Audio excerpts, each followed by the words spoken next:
Mr. Kelly has heard this lecture approximately 3.5 times, right? Where's Mr. Kelly? Where is it? Yeah. So I hope I do a good job for him. I was thinking about whether what I was going to talk about was timely or not. How many of you think it might be a good idea if the federal government cut the budget? Some, right? Right? How many of you think it would be a good idea if the federal government didn't just cut the budget but just held it flat vis-a-vis, say, population, right? Keep it like it is, but not. And how many of you want it to grow more or think it needs to grow more and we have to get used to that idea? Oh, there he is, right? There he is, right? So not many of us think it needs to grow a whole lot more or should, right? We saw where the room went. But here it is, just like a week or two before the election. Everyone's talking about the election. And if you survey what the candidates are saying on the issue of spending, which you just polled on, they answer in a very, you ask the question, should the government spend? The candidates will answer in a real broad range. They'll either say yes or yes a lot, right? That's what politicians say. Yes, we should spend, or yes, we should spend a whole lot, right? Like, I don't know if you read, there were some articles recently criticizing the way we handled the recession. We didn't bail out enough, right? So that's not very broad, right, actually? It's like running the gamut from A to B, right? It's not very broad. And it's very hard for real politicians to talk about cutting. Did Paul Ryan talk about cutting when he ran? Not really, right? Even Paul Ryan, right? And you know he's a budget guy, right? Right. And then you want to ask yourself, why is it impossible for a politician to talk about cutting after a room like this polls the way it just did? There are a few premises, if you unpack it. One is the government has to spend for an economy to grow. They say that a lot, right?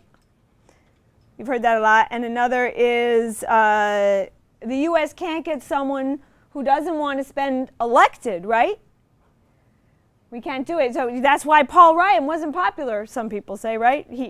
People knew that he wanted to cut, so they didn't vote for him, right? So that's another premise. We want to welcome our new guest, right? Here we go. And then what else? We tend to think that once someone gets elected and they say no, then what's going to happen to them? They're going to get de-elected, right? They're going to lose next time, right? In the next race. Even Ronald Reagan didn't spend less in office. You know that, right? Ronald Reagan, the great small government guy, spent more in office. So my job today is to really just say one thing, that it is possible for an American leader nowhere near as far back as Lincoln or the founding fathers or for the framers to cut and say no, not even maybe yes, but no to spending, and not to hurt the economy, and to get elected. And that's what I discovered in my research. It was Calvin Coolidge, who was president in the 20s. Who was that? I think you're thinking Coolidge. She's talking about Coolidge, and I know at Claremont, where a professor is from, where your director is from, they talk a lot about Coolidge, but most schools don't talk a lot about Coolidge. He's kind of obscure. Maybe you know stories about him. Does anyone know a story about Coolidge? Yeah. Well, I mean, you lose. Oh, right. So he's sitting next to a fancy lady at a party, and she's, and she says, I made a bet I could get you to say more than 2 words, and Coolidge said, you lose. Right. He was kind of a sour face when he smiled. He covered his teeth, right? We know that. Alice Longworth, who was the daughter of Theodore Roosevelt, said Coolidge looked as though he'd been weaned on a pickle. It's not very nice. But he's worth knowing about, and the reason is pretty simple. He was president for a term and a half. I'll remind you why in the course of this talk. And when he left office, the federal budget was actually lower than when he came in, even though the population grew all that time, even though the economy grew more strongly than our economy has grown lately. So how did he do that, right? Who is this guy? And I lied, actually. There's one other thing you need to know about him. He also cut taxes. he cut taxes to a lower rate than Ronald Reagan. So some of you in the room will remember, can you hear me? Yeah, will remember that the famous, you know what the famous rate that Reagan brought taxes down to, the top rate? Does anyone know? Any grown-ups? He brought it down from way up there, near, it was in 91 with Eisenhower. It came down a bit, but from way up there, I believe over 50 down to 28%. And everyone who was involved in that, including some Coolidge fans, were very proud of that 28% that we achieved in 1986. That's when that law was passed. Well, Coolidge cut the taxes to 25%. So in that little snapshot of a contest, not totally fair, but nonetheless, Coolidge does better too. He cut the budget and he lowered the taxes to a lower rate. So, well, that's kind of interesting. So if he was a Scrooge with the pickle and all that, he was the Scrooge who begat plenty. This is, if you like smaller government, he's the hero you never knew you had. There were a lot of patents. The 20s were a wonderful decade. There were a lot of patents in the 20s. It wasn't all just champagne and Gatsby and Boardwalk Empire, right? There was a lot to it. But how did he do it? And that's also what I want to talk about it, because how Coolidge did it, but also how President Harding before him did it, and I think I'm going to show their picture now, did it, is a good story. And it's partly a story of political process technicality, and it's also a story of people and their moods, temperament, presidential temperament. That's Harding on the left and Coolidge on the right. And it takes a minute to tell. So I want to thank the Ryan Center. I want to thank Colleen, Mr. Miller, and Mr. Kelly, and Villanova and you for this chance to appear before you and anyone who's going to be watching it when it streams, if it streams now or later. So the story of Coolidge begins in the early 20s, after World War I. The parallels to today are evident. After World War I, the country was kind of messed up. It had had a big crisis. In that instance, the crisis was the war and not the financial crisis that we had, but still it felt like that. And some sectors of the economy are doing really well, and one of them is called energy. Energy, right? Energy is does that sound familiar? If you have a job, if you work in energy, right? But maybe not in some other area. Other sectors are not doing well. The unemployment is having trouble going away, or there might be unemployment going down on the books, but people aren't getting good jobs. That sounds like now too. And you want to think, if you're thinking about presidents in history, what was happening to the other people who were going to be president later in this period? Well, one of them had a haberdasher shop with a friend, and that haberdasher shop went bankrupt after Truman, after World War I. So, and that convinced Mr. Truman that maybe the government should intervene in the economy. So, and along come two candidates. I'm going to just say what else. I want to mention there was a lot of economic trouble, interest rates, but we had an enormous debt, which we'd never had before. We had a deficit that we were trying to get out of. And there were two groups that wanted more, that wanted spending from government. One of them was farmers. Farmers did well at a certain point. Commodity prices go up, then they go down, and farms failed all through the 1920s. The 20s were a depression for farmers, and what did they want from the government? A subsidy, right? And everyone's a farmer, right? Coolidge is from Plymouth Notch, Vermont. It's a farming town. In Coolidge's town, Plymouth Notch, Vermont, it's like this. So the people from the Midwest will laugh, or even from parts of Pennsylvania, because it's like this. The humorist Will Rogers said, in Vermont, the farms don't lay, they hang, because it was so bumpy. And in Coolidge's town, later the agriculture department or some other authority went through and studied it and gave a report that not a single acre of Plymouth Notch was arable. So can you imagine being a farmer, right? And that's where he came from. There were a lot of those in the United States, either East or, of course, Midwest, farmers who weren't doing as well as they thought they should in the 20s. And, of course, they wanted some help. And all of us had backgrounds in the farm. Coolidge was a lawyer, but his dad, or his granddad, actually, farm, right? So we wanted to help our ancestors, our family. And there were more Americans on the farm at that time, a greater share, so that was much, therefore, commensurate greater political pressure. And the second group was the veterans, and that sounds kind of small too. I mean, how many veterans can there be? But you want to remember in World War I there was universal conscription. And number two was 1/3 of those vets came back somehow disabled, and they all had lice, right? And there were no antibiotics. So if you had a wound, it might never go away. It might just be there, right? And you might be in pain the rest of your life. And your wife might not work. Because women didn't work so much then. So that was a terrible blow. And the veterans wanted a subsidy of some kind or other. It was called the bonus. And you probably read about that in history. And they had a reasonable case for that. So what's interesting in this story is that nonetheless these two people, right, run for office. And they happen to be from the Progressive Party, which is the Republican Party, not the Conservative Party, which is the Democratic Party. Remember, times are different then. This guy and this guy, Harding, who's a senator from Ohio, very jovial. I think he's like President Clinton, Harding. Very much loved. The Senate will do things for him because he's their brother. Very good at picking his battles. And experienced because he's been in the Senate. And the other guy is the vice presidential candidate, the quiet governor from Massachusetts, right? Who not very big. His bodyguards called him the little guy. Imagine calling the president the little guy, the little fella.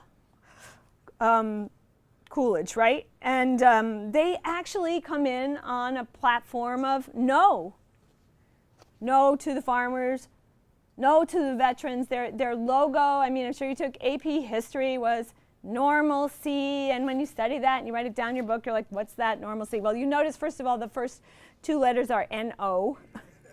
And I always thought, like, studying it, oh, they want everyone to be normal. I didn't really like that. But that's not what they meant. They meant they wanted the environment to be normal, less policy change, so people could know what was going on, could know the rules, and would play the game, start business or whatever. And that begins to sound attractive. Normalcy was a Harding word. Harding, he liked alliteration too. He would just babble. It was like a flow of words. Coolidge was much more precise with language and quieter, and he didn't like that phrase normalcy. He wondered if it might mix Greek and Latin or something. It just didn't sound good to him. So he put what they sought, this campaign, another way. He said, we want less economic uncertainty. And that begins to sound familiar too. And the second novelty is this pair wins.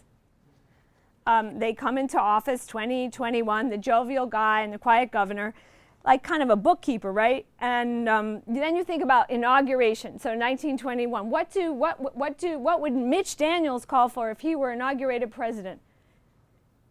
I guarantee you action, right?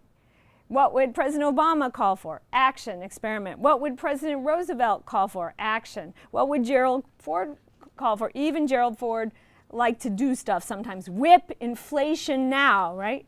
Try to have the government do things in new areas. So I want to read to you Harding's, I'm going to pretend I'm Harding, forgive me, his inaugural statement, because it's awfully different from what any politician of either party would say today. Okay, I'm going to pretend I'm Harding. He had an Ohio accent, which I can't do, but I'm from Illinois. So, no altered system will work a miracle. Any wild experiment will only add to confusion. Our best assurance lies in efficient administration of our proven system. Where's the change? Where's the drama, right? What? Very different kind of politician coming into the White House. And Harding did say no at first. We want to give him some credit. He passed the Budget and Accounting Act of 1921 because all of you are children. I'm a child too. I mean, my parents are still alive, and from time to time we go to our parents for money, right? And the parent can't always keep track of what kid asks for. One kid comes in and makes a very good case for a car because the kid has a job, needs to be virtuous, right? Another kid comes in and makes a case for another car, right? Or for summer school, and the parent doesn't really get an overview most of the time. That's the way the chief executive was at that time. It would be one department or one committee would come on behalf of a department to beg, to sue for a gift, and the president would assent, and then another department would come, and the president just never got a big full picture of it. He didn't have the right kind of staff, he felt. And the Budget and Accounting Act unified the budget so the president could survey it carefully all at once. And it did this formally in the institutionalized structure, and it gave the president an advisor to run the math for him, who is his budget bureau director. That's the forerunner of the job the office we now have called the OMB, Office of Management and Budget, where you have the OMB director. He tells the president what to do. So Harding did that. He said no to farmers. He cut the taxes. Oh, I forgot to mention about their budget law. It gave the president the power to sequester, to impound money even after it had been budgeted and passed into law. The president says, oh, I gave you 2 pencils, I gave you 2 battleships, but I see you're only using 1.5 of what I gave you. I'll take my stub back. Like that. Very different culture, right? Cut taxes, cut the budget. Harding cut the budget too. Way down to the 50s, they were even higher. Not as high as the 91 of the modern period of Eisenhower, but they were high under Wilson. And Wilson cut some, give him some credit, and Harding cut some more down to the 50s, and he planned like this thing that, if you heard of Reason Magazine or the Reason Foundation? Some of you, it's Libertarian Foundation. Well, Harding had this project that sounds like just like something that Reason would write. The government had oil reserves, and he was going to privatize them, and then the people would get the revenue, and the government wouldn't be in the oil business. And you remember I told you energy was doing well, and that sounded very virtuous. And about the veterans, what was Harding doing? He didn't want to give them an entitlement. He understood the danger of that, so he was going to build hospitals for them, a lot of hospitals, and very expensive. That was an elaborately wrought compromise with a needy group. All this is going on, but then you want to remember what I said about temperament. Harding was a really complicated man. I recently visited the Hardings in their home in Ohio. A lot of them are doctors, some sports doctors. Harding's plan said no. What he was supposed to do as Republican president, and his head said no, cut some more, but his heart said yes. He's a very friendly guy. He hated to say no to his friends, right? So then you want to look, knowing that about him, at his execution. And we got tired of saying no, right? First of all, the White House is supposed to serve only orange juice, right? Because prohibition is on. If you're going to have prohibition, you have to model prohibition for the rest of the country, this new law. And Harding and Mrs. Harding didn't like that. And it even said in the newspaper that people went to the White House for, open quote, food and action, close quote. So what's that supposed to mean, right? That's not very good modeling. He got tired of the tax cuts. Maybe 50 or 40% was enough. Yeah, that was hard to ask Congress to do that, and he didn't do it.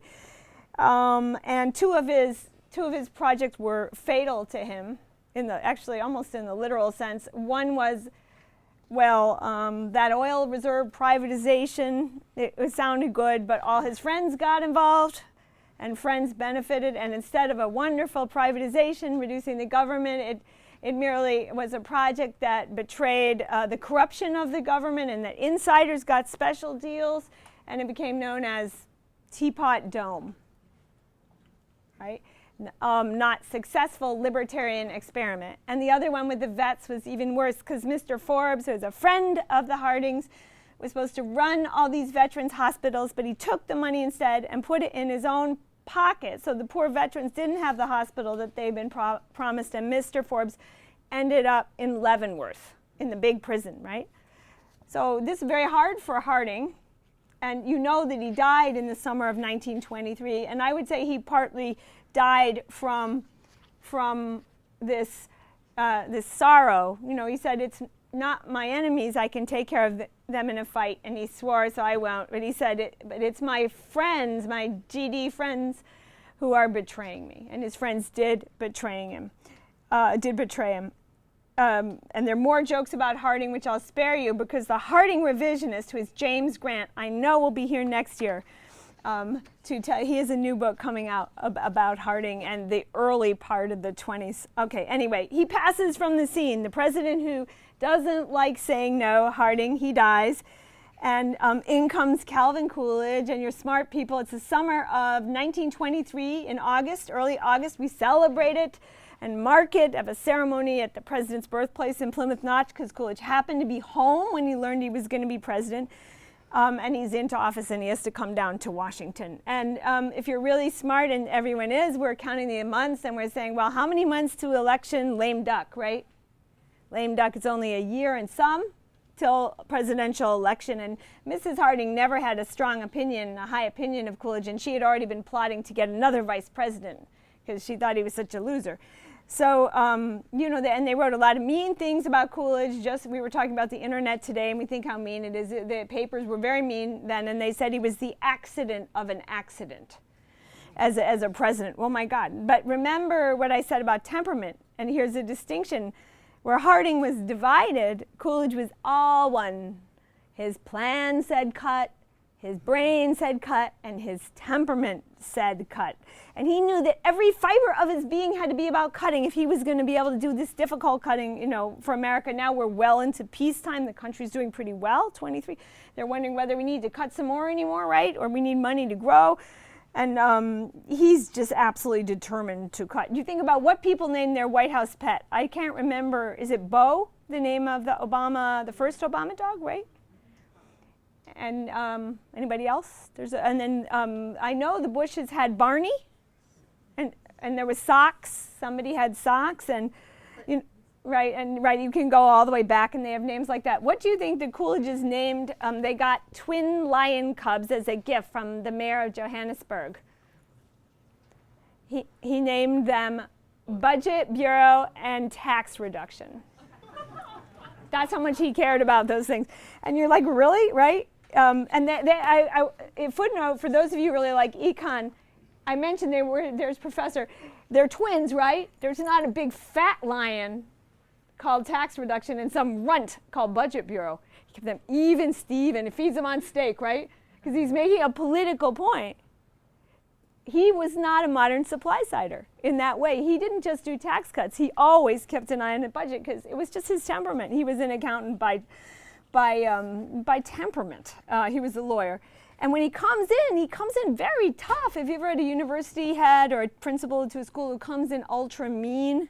Someone was saying, you know, sometimes that happens at the military academy. Someone will come in very mean, the new head. Well, Coolidge came in like that. He didn't come in like a lame duck at all. He said, I'm going to read you some Coolidge. I am for economy, by which he meant saving. And after that, I am for more economy. We must have no carelessness in our dealings with public property or the expenditure of public money. Such a condition is characteristic of undeveloped people. Ooh, shame, right? We don't do that anymore. Are we undeveloped? Oh, we better save, right? And they could see that he was disciplined to the point, he didn't say, I'll mosey on. He vowed to continue. And here he's like more like Lyndon Johnson after President Kennedy died, right? To continue what they had promised, to cut more, and that he would do it, open quote, to perfection, close quote. That's quite a mandate he gave himself. Taxes, 50% range, 58%, that was way too high. Those taxes had to come down. And with the Treasury Secretary, Andrew Mellon, they got into this big tax campaign to cut the taxes.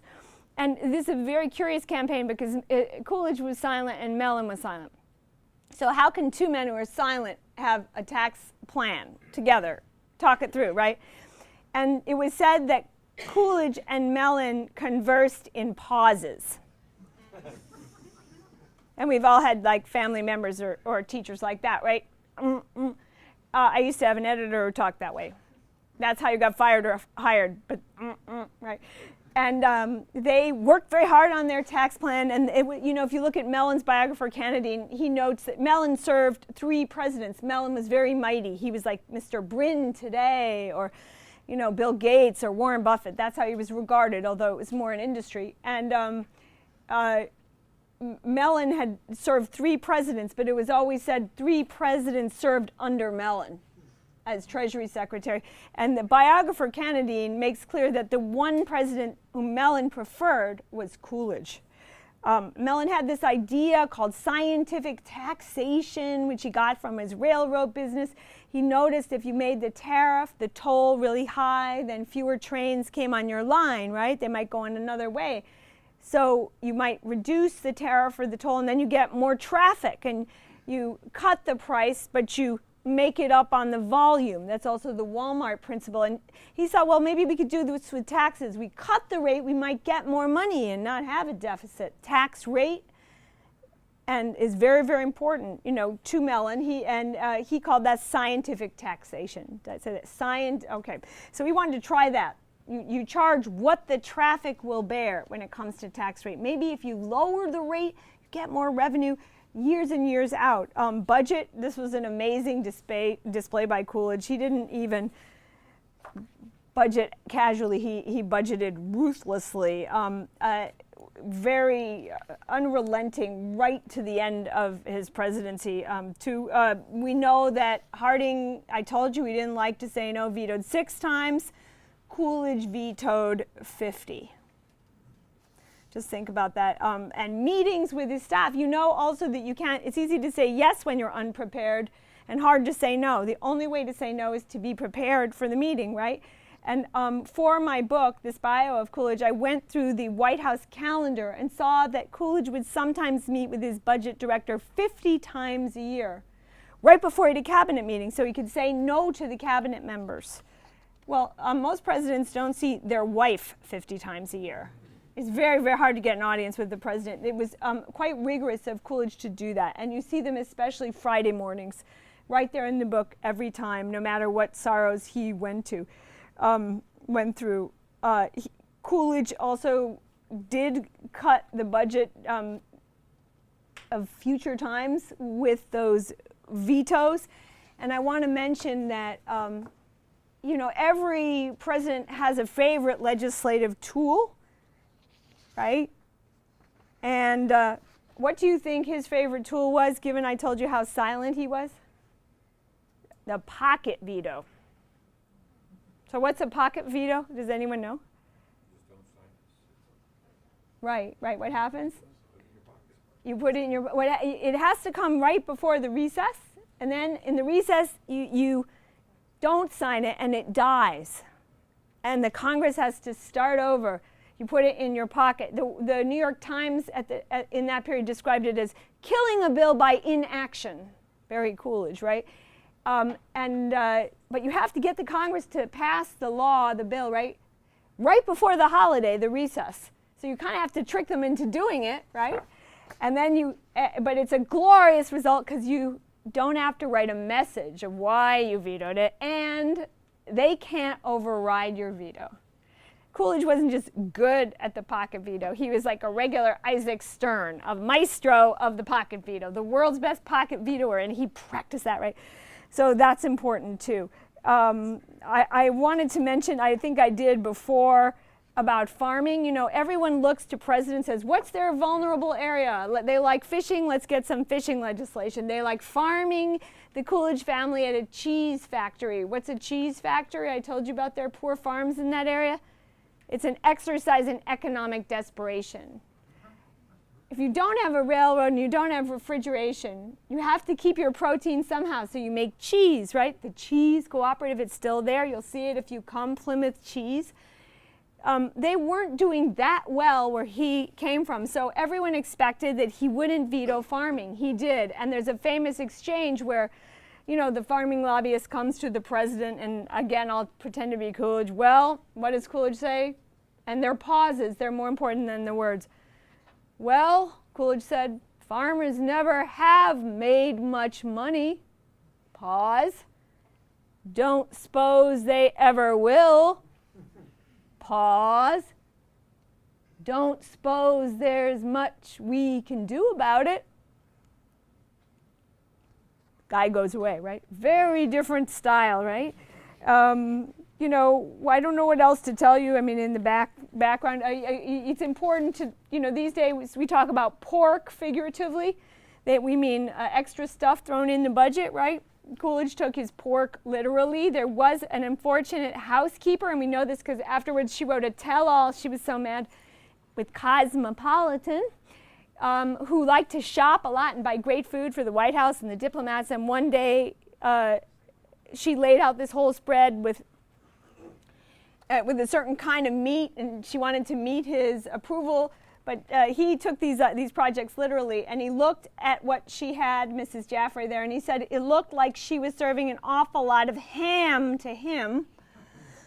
And pretty soon Mrs. Jaffray was gone, and he got a much more thrifty lady from Massachusetts who he knew to come to the White House, and she kept every single item on a little book, you know, of how the White House saved, and she saved $2,000 one year of the preceding year, and Coolidge would write her notes, very good, fine improvement. That is, every aspect of his life was about budgeting. And what do you suppose happened to this Scrooge? Did the other people in Washington like him? No. I mean, a visit with the president is kind of like the MasterCard commercial. You see the president in a room, that's pretty good. You see the president in a small group somewhere, that's even better. You get to eat breakfast with the president all by yourself and maybe one other person. Well, what's that? Priceless, right? Whatever party. So these lawmakers, interestingly enough, would turn down these priceless invitations from President Coolidge, and he would wheel out his maple syrup, right? And his little special sausages from New England and his pancakes and all that, and they would turn down the invitation, if you can believe it. And the house usher, who also didn't like Coolidge was not a very good tipper compared to the Wilsons and so on. Wilson had taken this usher to Versailles. Coolidge didn't take him much of anywhere, right? He kept a list of the RSVP no's that people came up with to avoid seeing their president. Okay, and I'll read you some of them, just because they're so amusing. So Senator Pittman regrets sick. Won't take. Senator Heflin can't come to the White House, regrets sick. And this one is really lame. Senator Reid of Missouri regrets, sick friend. And here's the one I like best, Senator Norris, who, as you know, is a big progressive. He had different kind of views from Coolidge and Harding. Senator Norris, unable to locate.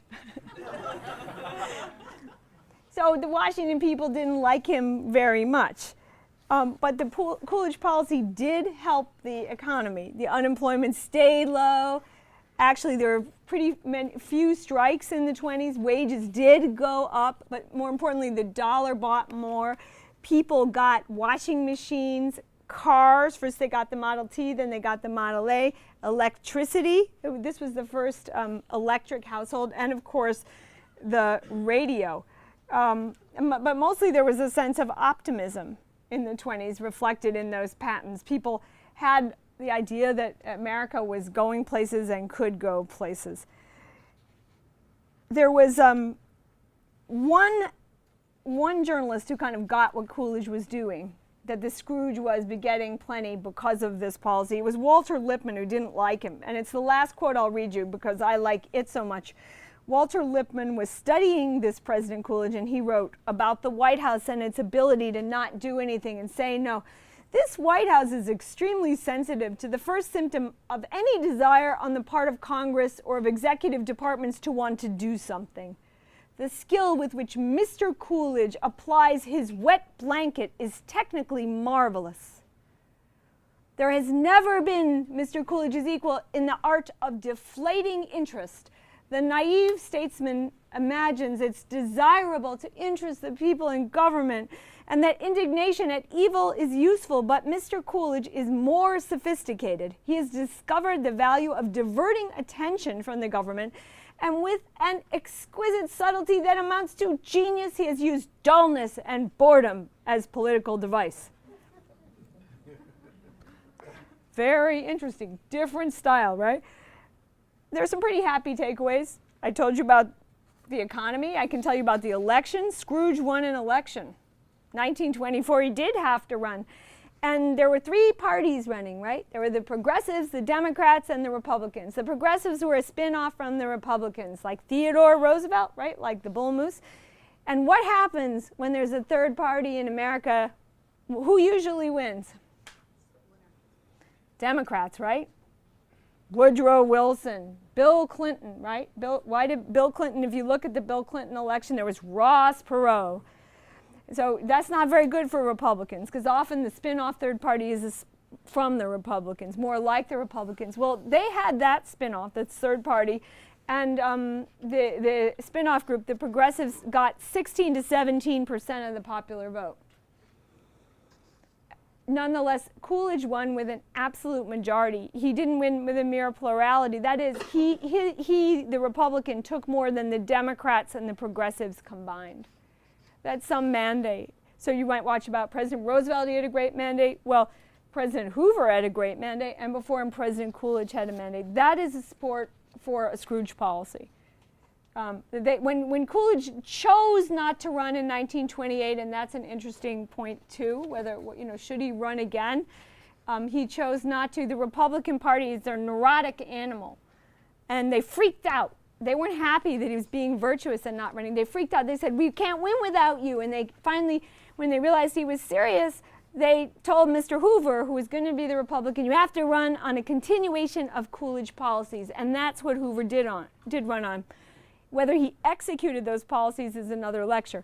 But they thought Coolidge was very precious, and they were not pleased when he chose not to run. Another takeaway for you is human temperament matters a lot. He couldn't have done, Coolidge, what he did if he hadn't been a saver, hadn't come from a saving family. His father had dozens of little bank accounts squirreled all over the place, right? Very money under the mattress. Cautious farming community, cautious businessman. His father wrote everything down. You buy shoelaces, he would keep it in a little notebook, right?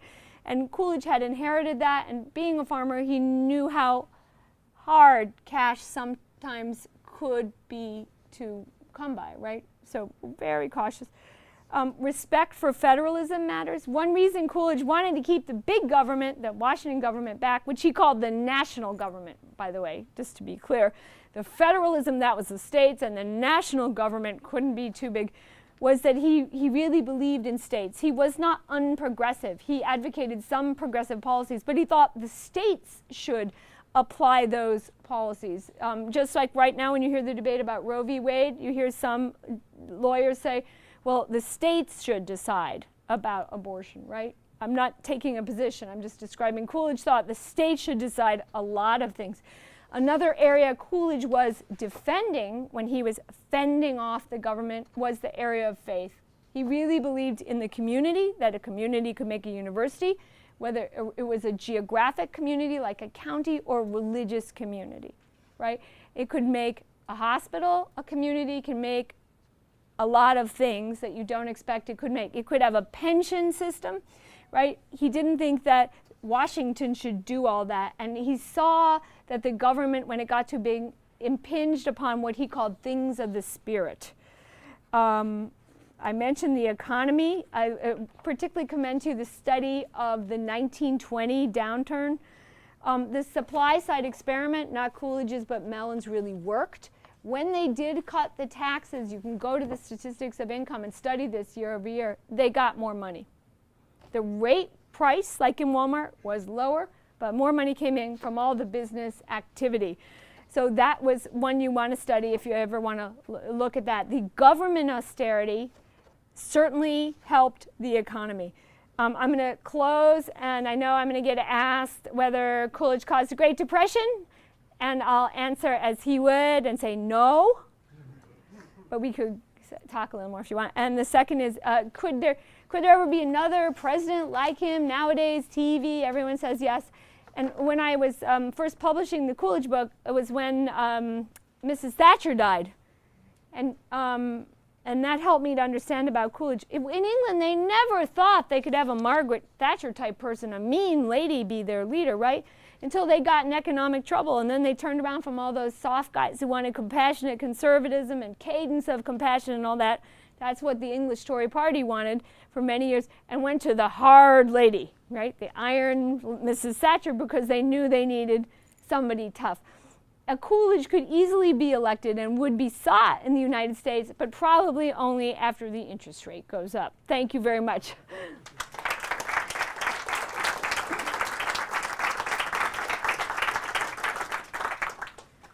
Questions, comments? It's a little. Yes, sir. Did Mr. Coolidge make the statement, really encapsulated who he was, business of America is business? He said, thank you for the question. Did Mr. Coolidge say the business of America is business? He said the chief business of America is business, but in the same paragraph he said, the chief ideal of America is idealism. So he was sort of truncated if you just do the business part. He had great respect for business, however, but he didn't shut out everything else. It was, on the contrary, to protect everything else. He allowed business to flourish, in his view. It's a little warm in here. I'm sorry about that. How did you get interested in this person? The answer is, do you want the human answer or the intellectual answer? Oh, the human. The human answer was, I had a boss who was really silent. And Coolidge is the pre-incarnation of my boss, I'm sure, who was also from a farming family. Midwest people don't always talk a lot, right? And he was from the Midwest, and so I was used to this type, the one, and that it was a type I was familiar with because I'd worked with people like that for a very long time. But the other reason is I wrote a book about the 1930s called The Forgotten Man that's more famous than my Coolidge book. And The Forgotten Man was about how the government made it all worse, really. That's what the first Hoover and then Roosevelt, maybe they made it worse, and that's why the Depression was great and not forgotten like Harry Truman's Depression, right? But I saw that there was something good before it, and that was Coolidge. That was the good part. And so the Coolidge book is about how the government made it a bit better and what they did. It was the prequel to The Forgotten Man. And now I'm working on the third book. Heaven help me, it's a trilogy called The Silent Majority, which is a post-war book. In fact, in Coolidge's time, his friend Mr. Barton said that Coolidge speaks for the silent majority. And that... But not much. Not much, right? That phrase, the silent majority, we associate with Richard Nixon and all that. But it came from... And who was the silent majority in the 19th century? The dead. The silent majority who are always with us in church, right? Because a lot of people knew people who had died in that period, many more, right? And so it's a meme, a phrase that has a long history in our country. So I liked it for the third book. Amity, do you think that the American character of the American people has changed since the time of Coolidge, which would make it virtually impossible, not impossible perhaps given certain crises, but virtually impossible to elect again a president who said no? We're going right now in Pennsylvania, we have a governor who said no.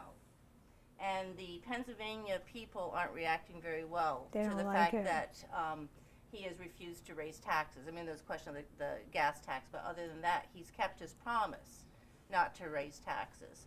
And that's being used against him, and it's being effective. I would imagine at the national level, somebody would run into something similar. You know, if liberals want larger government, conservatives don't usually argue anymore, since Reagan, for smaller government. They just want less bread and fewer services. Right. They're like what we used to say. Alf Landon, who is Roosevelt's opponent, Roosevelt was for the big New Deal, and Alf Landon was New Deal light, right?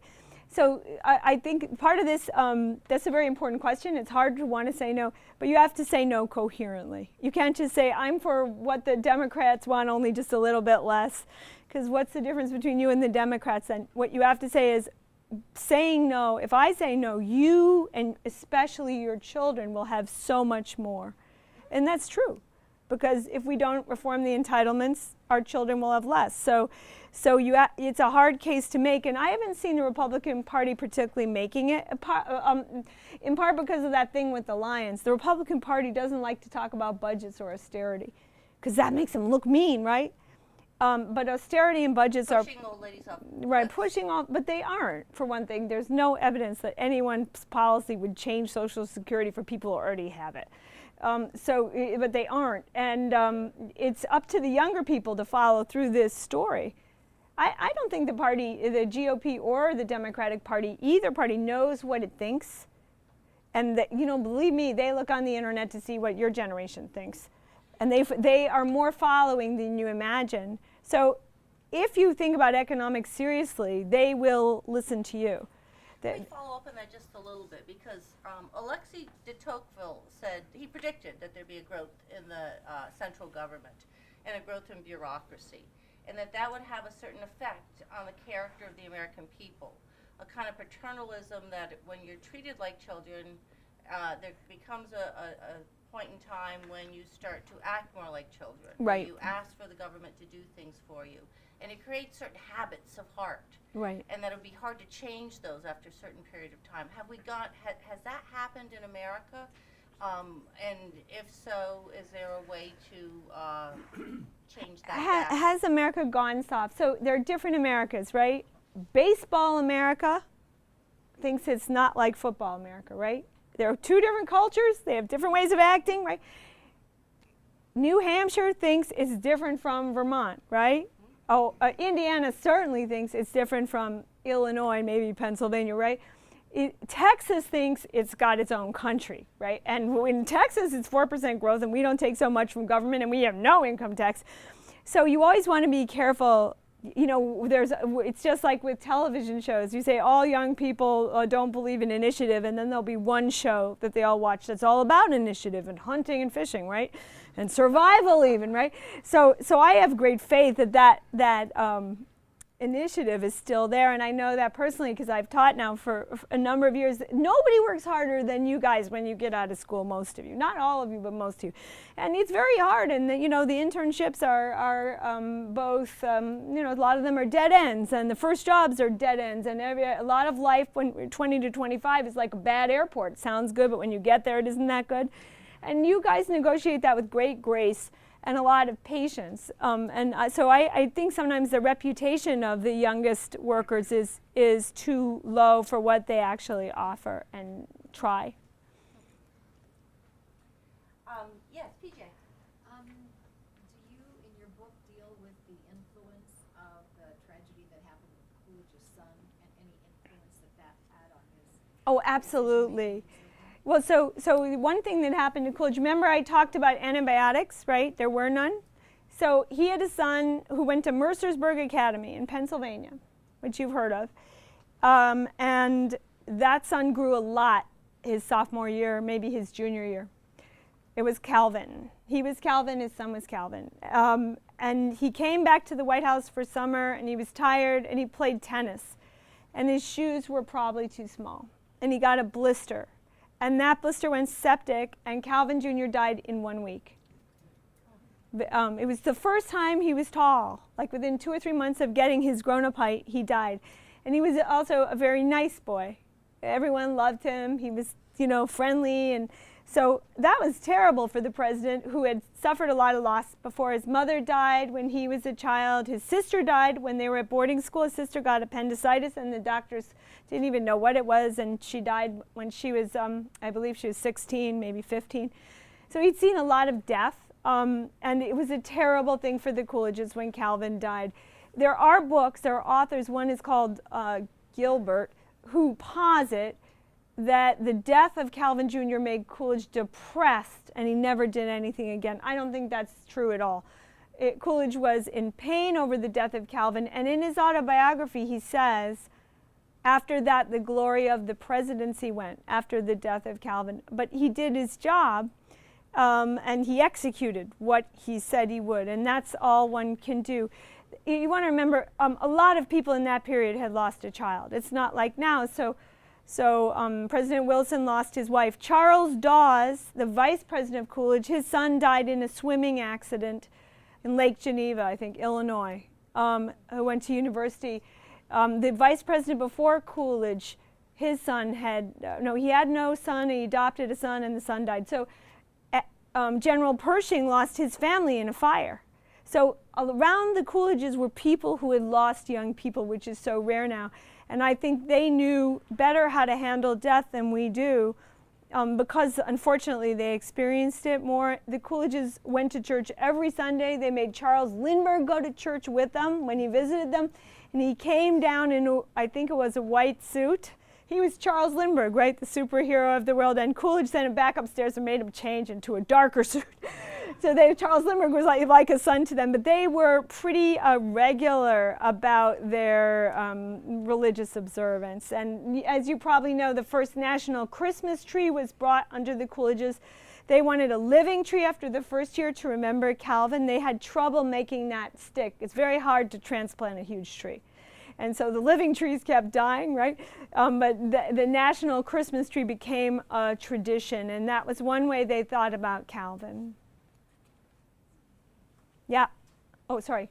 Oh. Go ahead. And then we'll do this. So presumably you surveyed the current political landscape, a lot, and knowing that there's an election coming up for president in a couple years, and given that you write a lot about presidents, are there any potential contenders for the GOP nomination that have surfaced so far that you think would be able to take up the mantle of Coolidge going forward? Oh, sure. I mean, it really, honestly, has anyone heard of Percocet? Right? OxyContin, right?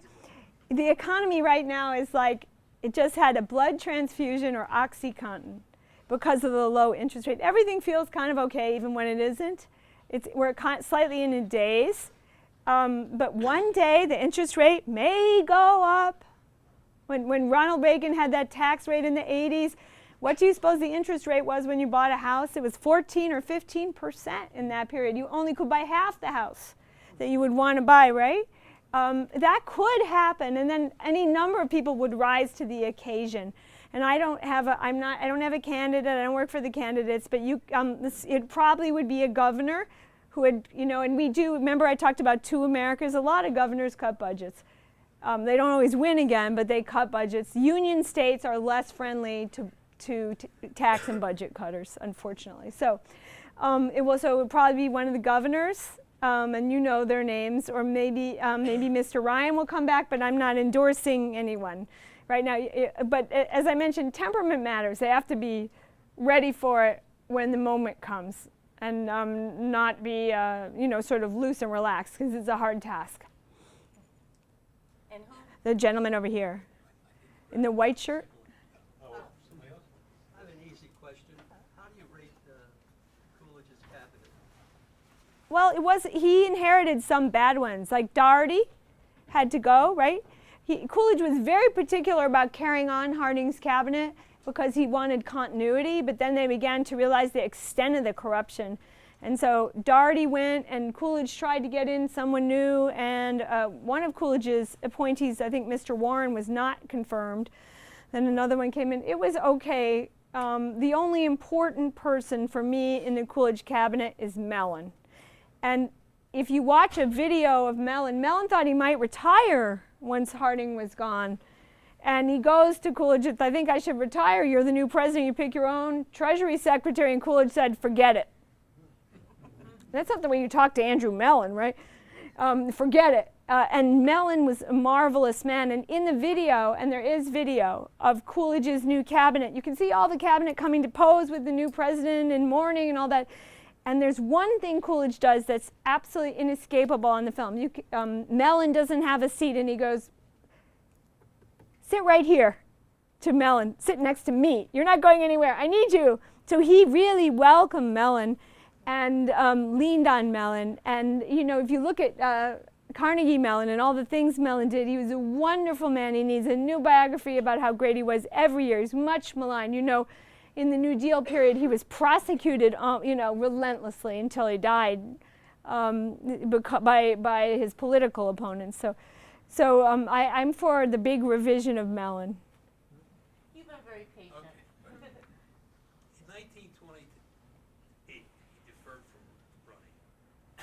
You can't tell what could have happened, but in the fall of 1929 is when the Depression occurred. So obviously, nothing that Hoover did caused the Depression. The question is, had Coolidge run, the continuity of his policies, would that have had any impact as to whether it occurred or how the reaction would have caused further deterioration in the economy? Well, that's a very good question. Coolidge, who caused the Depression, and what could one do to mitigate it? A counterfactual. So who caused the Depression? I would quibble with your definition. In 1929, they didn't know it was the Depression. It was just Wasn't a stock it was market just another stock market crash. How old was Coolidge when he came online to be a grown-up? 1895. What else was born in the mid-1890s? The Dow Jones Industrial Average. How many times did the Dow crash before 29? A number. More than, I think, 5, 6, 7. Did it crash a whole lot? 10, 20, 30? Yes, it did. Was any big old depression following that? No. So I would say Coolidge didn't expect the crash of 29, and on my own I would posit the crash of 29 did not cause the depression. I think most economists think that too. Now, it didn't have to be that bad. It might have been bad, but it certainly didn't have to be 11 years of double-digit unemployment, or 10 years, right? So there's that. Did Coolidge think a crash was coming? You bet. Did he think it was the responsibility of the White House to stop it? No. Remember, there was no SEC then, and I'm not sure Coolidge thought there should be an SEC. He had been the one to regulate Mr. Ponzi. You've heard of Ponzi schemes, right, in Massachusetts. Mr. Ponzi got in trouble with the Massachusetts government because there was no big SEC like that to get at stock fraud. He thought, very old-fashioned, that the market would crash and people would learn a lesson. Maybe they wouldn't buy on margin so much anymore. You're alluding to there's some policy errors that started to make the crash into a depression, and I'll name one of them. The trouble overseas, so it became a circle. You know, if you look at what Mr. Kindleberger wrote, for example, you see these circles of things getting worse and worse, a deflationary spiral and so on. Some of that was caused by Republican tariff policy, but not all. Some. And he was a Republican. He didn't sign a tariff. It happened before him. Harding signed one, and after him, Hoover signed one. But he probably would have signed a tariff. He was in the tariff party. So I'll give that blame. And what else? I think that's about it. What Hoover did was supposed to be continuation of Coolidge policy, but it wasn't quite. In addition to the tariff, which we know is called Smoot-Hawley, he raised taxes, more probably than Coolidge would have, and he really went after business. He said, short sellers, this is your fault. That was very un-Coolidge-like to sign. Coolidge didn't believe in going after groups. And then also, I'm trying to think what else. The part that's interesting and that economists are just studying now, and I would particularly commend Lee Ohanian of UCLA and Harold Cole of Penn on this. Is he here? Harold? No. Did the labor price matter? Because in standard econ, well, everything sort of regulates itself, and when wages are high, that could be good. People say, well, then people have money and they'll spend and they'll stimulate the economy and all that. Well, they didn't believe that until 29. If you look in the 20 depression, the wage rate actually went down. Because, of course, as an employer, given a choice, would you rather keep wages up? When you keep wages up, well, you have to lay someone off, or lower wages and keep more employees. Often you'll want to keep the employees and they'll understand about the lower wages, right? And that's what they did in all those other downturns. But when 29, Hoover didn't believe that. Hoover believed that you had to raise wages or keep them high in a downturn because that would stimulate the economy. Very modern, but unlike his predecessors. And what Ohanian and Cole argue, and I would argue, I provided the sort of anecdotal storyline for that, but they do it with data, is that upward pressure on the labor price from policy made unemployment dire in the 30s. Just as it did, by the way, in the UK in the 20s. So maybe we shouldn't push wages up because then people won't hire people. And then people, it's sort of like the song, nice work if you can get it. People who had work were okay, but other people couldn't get work in part because wages were high. Coolidge wouldn't have done that. I think he wouldn't have told the employers you have to keep wages high the way Hoover did. And there was a New Dealer named Rex Tugwell who said everything we did was really came out of the Hoover plan, and you can make that argument. Hoover was a real progressive. He believed in action like Theodore Roosevelt relative to Coolidge. What are the prospects for the folks at this age as they finish college and look for a job? I've heard a number of students say that they're very worried about their futures. They're paying college tuition is incredibly high. and they're taking out loans that they'll have to pay off, even in an age where a lot of them are having trouble finding a job after they get a degree, whether it's a bachelor's or a master's or whatever. Do you have any ideas on what you think the world looks like for them? Well, I think you should be, I mean, I'm not going to, I sound so the same, but like what I say to I have two sons who are kind of getting out of college like that, and two kids still in school. And the two sons, I say, 15-year mortgage, fixed, right? That's the number one piece of advice. Fixed, everything fixed. Better be fixed, change it to fixed. None of us thinks the way you're forced to fund your school is fair or right. It's a big scandal that both parties made. It should be changed. It's wrong that you have this much debt. One reason parents are laying it on you is we can't afford it ourselves because our prospects are diminished by the recent unpleasantness, the recent downturn ourselves. We have less money than we thought at age 55 or 60 than we would have. We lost 10 years in there, or 5 years, of turmoil. That's not fair to do to you. But the main thing is the government debt, and can the government handle that debt in future? And right now, the U.S. is the least bad place, and it benefits from that. Even when we make a mistake, we make the world nervous and unstable, and it's perverse. The money comes to us because we're the least bad place, even though we're the one that caused the problem in the first place. That could change. And maybe the money would go somewhere else, into Bitcoin, who knows, into some newer, a currency that's not, that can have a much bigger market, be a deep currency, not thin like the Bitcoin. And you just want to be aware of that the interest rate could go up. On the plus side, with the internet and so on, you have more access to knowledge than we did. So you have more opportunity to find your way.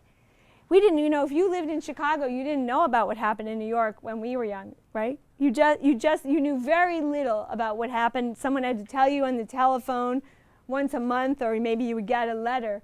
You can find out about whole industries yourself. And I think the youth have been have demonstrated that they use the knowledge that's available to them. So you have the capability to be, put it this way, a more flexible labor market than we were. We were like, I'm going to get a doctorate in library science, that's it, right? Or something like, we didn't know that libraries would die off. And if libraries died off, well, what are we going to do? We didn't have any other prospect. You know that things change already, and you're going to be more flexible, and that's going to benefit you tremendously.